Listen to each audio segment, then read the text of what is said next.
Episode 56.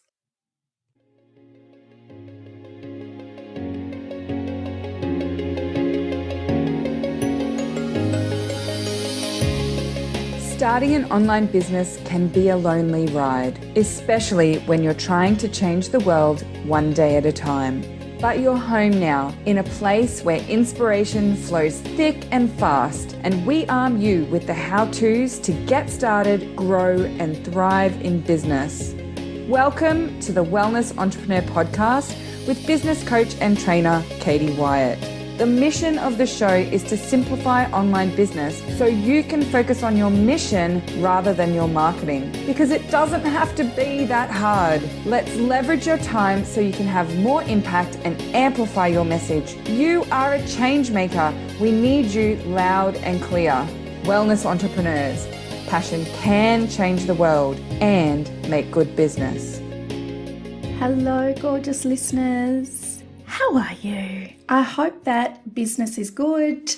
We're diving into a solo show today, which is very exciting because I don't do a lot of these, especially now that I have the beautiful Lady Boss Chats podcast with Elle Roberts, which you need to go and listen to if you haven't, which is kind of the place where I get to riff a lot on my philosophy, my beliefs, my experiences in business. So I've been doing less of them on this podcast, but I want to get back into doing it. And so today I do have a solo show for you.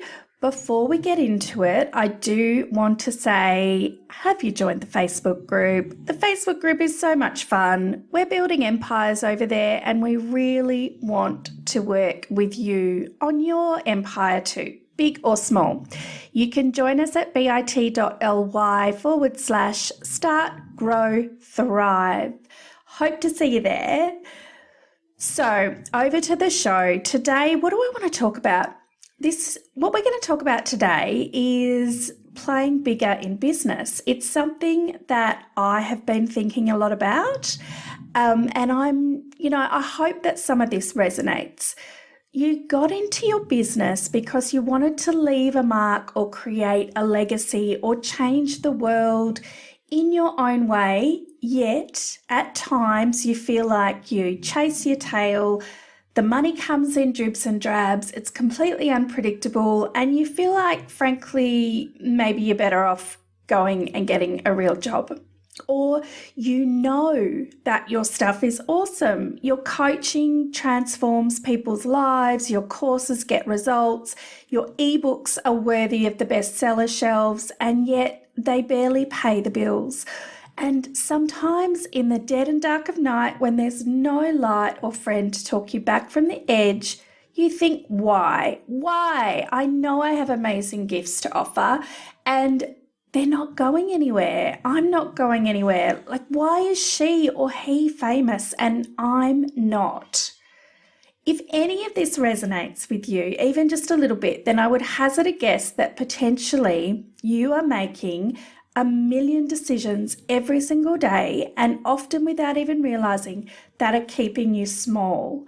And it's time to play bigger, because big rewards come from the big risks, and your message is worthy of a big stage. I recently read Tara Moore's book, Playing Big. I don't know if you've read it, but you can totally get the Audible version for free and listen to Tara reading it herself using my link, which will be in the show notes. And I love this book. Like, she nails it. The things that we say to ourselves, the nasty things that we say to supposedly keep us safe, but they're actually keeping us small, keeping us back from taking risks. The encouragement, she talks about the encouragement to connect with and listen to our inner mentor. You know, she strongly believes, and I believe too, that we have everything we need. We don't need external validation or external mentoring to help us move beyond this behavior. We've got it all inside. We just have to learn to listen and trust that voice, and to leave behind any connection to criticism or praise, which I think is really important, because it's the same thing inside us that chooses to listen and adjust our behavior based on whether we are praised or whether we are criticized. So if you want to move beyond the point where criticism scares you, you actually have to let go of any connection to any feedback, whether it's criticism or praise. You just have to trust your own direction. And so this book was partially what inspired me to introduce a theme day, a new theme day in my Facebook group, which is called #UpLevel Thursday. And it's a personal challenge every single week to invite the members of my group to really think about the places in our business where we are keeping ourselves small, and to be upfront and commit to acknowledging that and then releasing it and making the decision to up level and play bigger in our business. And you know what I'm finding? It's actually a tough theme day. And I know because my tribe have told me that it's a tough theme day. And I think that is because a lot of the Facebook groups that a lot of us are hanging out in, they have theme days about what are you going to get done this week. They have theme days about what are you selling and all of that. But it's not often that we're really pushed to step above that to-do list and think about why we're making the decisions we're making, why we're doing the things we're doing in business, and really challenging ourselves to question our to-do list and ask ourselves, is that the right to-do list for somebody that's playing bigger in business? And so I thought, one gorgeous woman said, one of the gorgeous women in my group said, perhaps it's hard to know what to say on this theme day because it's actually quite hard to dig deep and be really honest about where we're playing small. And that is true. I don't think anybody would say that that comes easily all the time to them. And so I wanted to share on this podcast some of the ways that I have identified myself, my clients, and my colleagues playing small, and sometimes just raising our awareness of these examples is all we need. Sometimes, that's it, and then we can kind of turn it off. But other times it goes deeper than that. But I'm not going to strand you here. We're also going to talk about how we can reverse some of these behaviors and truly step up and play bigger in business. So, what is keeping you small? Or another way to think about playing small or keep staying small is like, what's keeping you stuck in your status quo? If you feel like you're on that treadmill and nothing's moving forward, your business isn't advancing, what are the things you're doing that are possibly contributing to that? The first thing that I see a lot of is this ode to perfectionism. There are many, I think, who are very loud and proud about identifying as perfectionists. And, some of us even have been known to wear it as a badge of honor. And I have never considered myself a perfectionist. I joke about I'm very comfortable with 80% is good enough. But even people like me can be perfectionist about what we perceive as the rules in inverted commas. For example, I recently downloaded an app. It's a very cool app that is training me to run. So slowly each day, I go out 3 times a week and I start the session, and it basically leads me through 22 different parts of a 37-minute run. So I might be walking, then running, then sprinting, then walking again, then running, then walking, then cooling down. And I find that part of what keeps me really compliant with keeping up the run for 3 minutes and not stopping when I feel like I'm going to die is my perceived belief that if I don't follow the steps exactly as laid out in the app, it won't work. or I won't get results. And I'm a real rule follower. I hate to admit it. I would love to say I'm a total bold, rebellious risk taker, but the fact is I'm learning to break rules, and this is really hard for me. So that's where my perfectionism comes in, is when I'm committed to following other people's rules. So whatever the way that perfectionism shows up in you, it can keep you small. It can stop you from taking action until everything is just so. It can stop you taking risks in case you make a mistake. Does this sound familiar? The next thing that I see people doing that keeps them small or keeps them stuck in the status quo is course overload. So when you begin your entrepreneur life, this is like the classic thing. This is the classic time that course overload can show up.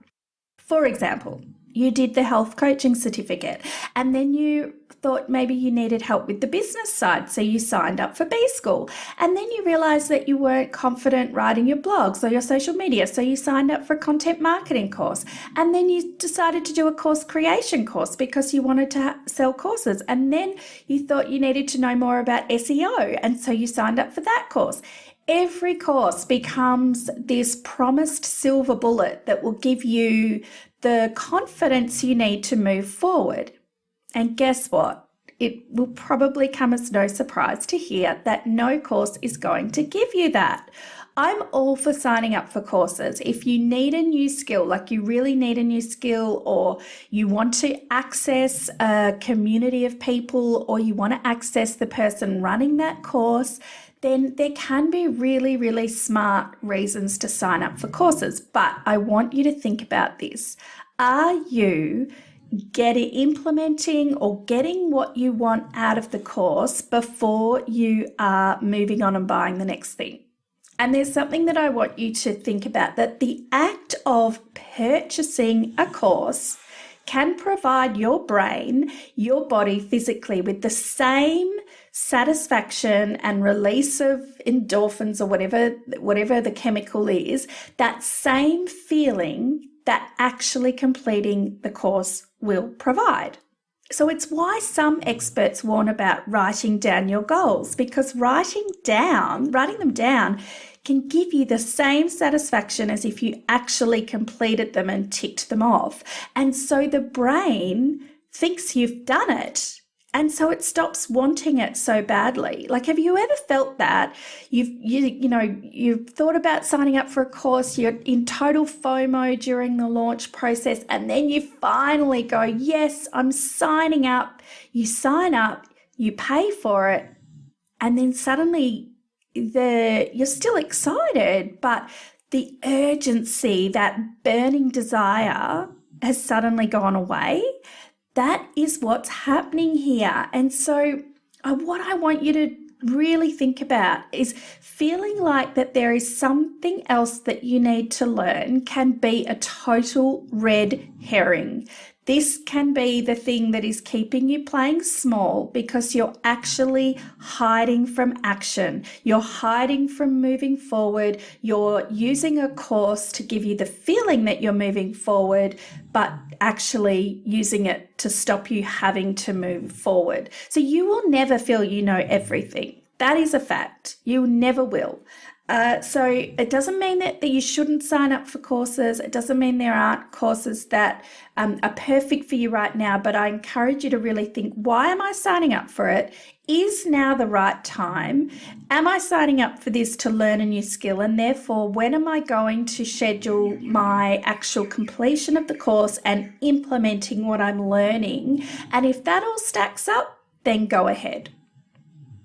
The third thing that I see people do that keeps them stuck in the status quo is focusing on the wrong things. So this is similar to focusing on consuming courses, but it's a little bit about knowing the steps you can take in business that are actually going to move the business forward. So I see a lot of new entrepreneurs particularly worrying about the logo or the website, when actually neither of those things are going to be the things that push you into the next stage of business, i.e. working with clients. Obviously, the website can be important if you're selling a product and you need a shopping cart and ability to sell. But if you're a service-based entrepreneur, the website is pretty much a nice to have when you first start out.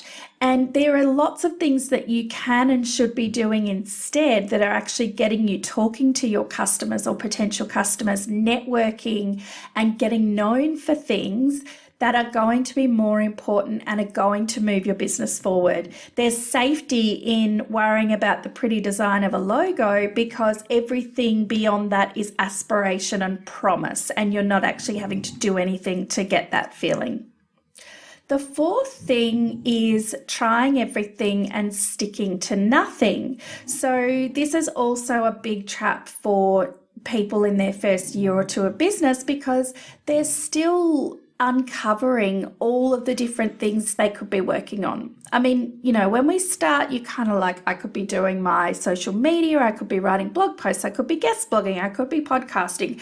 And until you get to that point where you choose one thing or choose a couple of things or come up with a framework in which you're going to work on a number of things equally over the course of a week or whatever, you can end up chasing all of those bright, shiny objects and not really doing any of them properly. So if you got sucked into the fact that everyone went cray-cray for Snapchat in the last few months, but you don't really know why you're doing it, you just feel like you have to be there, that is a total point at which you can you find yourself chasing the wrong thing and sticking to nothing. So the fifth thing that I think we do to keep ourselves stuck in the status quo is this desire to fit in. So, you know, online business can be a bit like the school playground at times. So you get into particular networks or groups and, you know, everything's a tribe, everything's a community, and you become part of those communities. And then sometimes what happens is you may feel you want to say something or post something that you really truly feel, but you stop because you are worried it will ruffle feathers or because it might be going against something that the leader is talking about. And, you know, we can kind of get caught in this fear of people not liking you or being fearful that you're going to attract criticism. And this is totally normal. I struggle with this one all the time. And to the point where at times I've left Facebook groups because I'm not happy about something. And instead of speaking up about it and actually, you know, giving voice to the conversation and potentially voicing something that other people are feeling, I've just left. And I actually think that we become better leaders if we stay and have the guts to step up and have those difficult conversations, spark those difficult conversations. It's not always going to be easy, but it is the thing that will attract your dream tribe and also position you as a leader in your field. There's something that I heard on a podcast recently. I actually can't remember what it was now off the top of my head, but I just thought it was the most fabulous tip. And that is about, you know, we talk about wanting to be magnetic to our dream client and attract our dream client. And the point is, well, a magnet has a force that attracts, but it also has a force that repels, and the magnet doesn't work without both of those forces. So if you are wanting to magnetize and attract your dream client, you're also going to need to repel those that aren't your dream client. So don't be fearful of that, embrace that. And then the sixth and final one for now, I'm sure there's many more, but I'm stopping at 6 today, is just working really inefficiently or ineffectively, which can look like a number of different things. It can look like, you know, starting your day with Facebook groups or emails and then realizing you've just spent 3 hours on that and you're not actually spending your time on the thing that is going to have the biggest impact on your business. It's giving into blaming or excuses. It's giving into perceiving barriers that actually don't exist. So, letting yourself fall victim to your own mindset and beliefs about what you can charge or what you can promote or what you can compete with or what you can say or what you can know how to do or don't know how to do. So, I just really encourage you to think about, even on a daily basis, like what are the things that I'm finding myself doing each day that is not helping me grow and play bigger in my business? Is it that I'm starting by working on the wrong thing first, or the thing that is most likely to suck my time and have no real measurable business impact? Is it that I notice my self-talk at this particular, when I'm doing this particular thing, I have this self-talk that's stopping me doing that? So just noticing it, and then what can I do about it?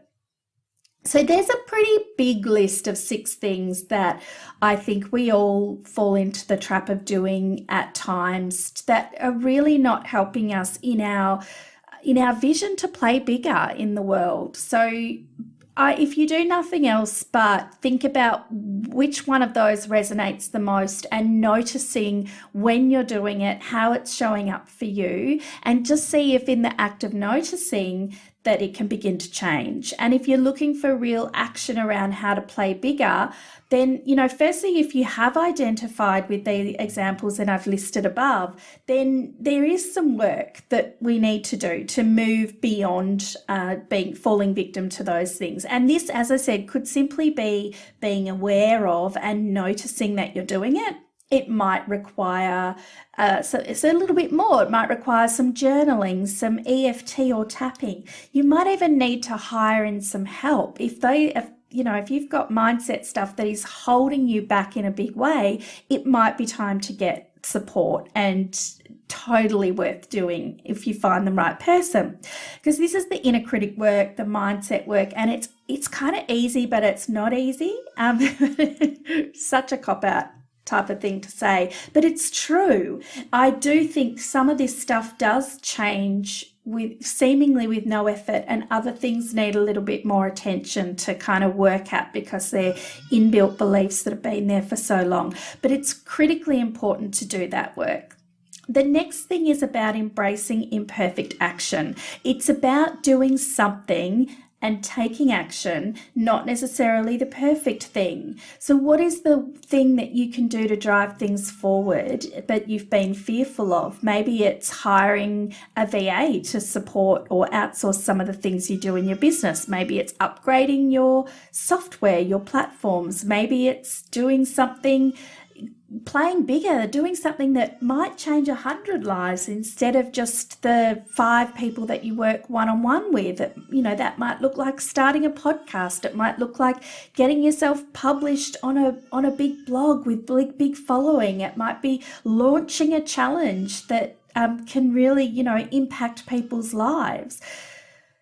The next thing, you're getting excited. The next thing is to bring in some rituals. So what are things that you can do on a daily basis? Little almost things that, become a ritual that you don't have to think about, but they give you more confidence. They help you embody the person that does take action and play bigger. So I interviewed a gorgeous woman on the podcast the other day who talked about how she puts on a special necklace before she's getting onto a call in her role as CEO. And so that necklace makes her feel like the boss. It makes her talk like the boss. It's a bit like faking it till you make it.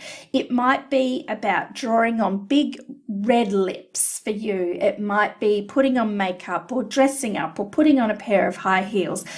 whatever that thing is for you, find those rituals so that even when you're not feeling it, you've got this this talisman ritual that you can draw on that will help you channel that feeling. So it is a bit like fake it till you make it, but you know, who else is going to role model this behavior for us than us? And I promise you that if you role model for yourself the things that you think you should do, the reality will follow. We have to practice at all of this stuff. And if you want to up level the clients that you work with, then you need to raise your prices. You need to start crafting your copy and your messaging to talk to this new premium client, not your existing client, which can be scary. It can feel like you're leaving people behind or you're shutting yourself off from some people, but that's what you have to do if you're looking to start serving a different type of person.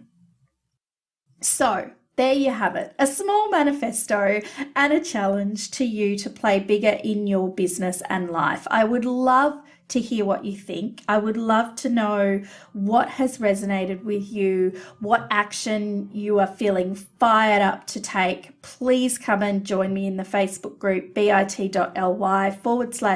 Grow Thrive and tell me what's going on for you. How are you going to play bigger? Come and join us and talk to us on Up Level Thursday and tell us what you're going to do to take a risk and step up and play bigger in your business, because that is how we will have a bigger impact on the world. Thank you so much for listening. Talk to you in 2 weeks.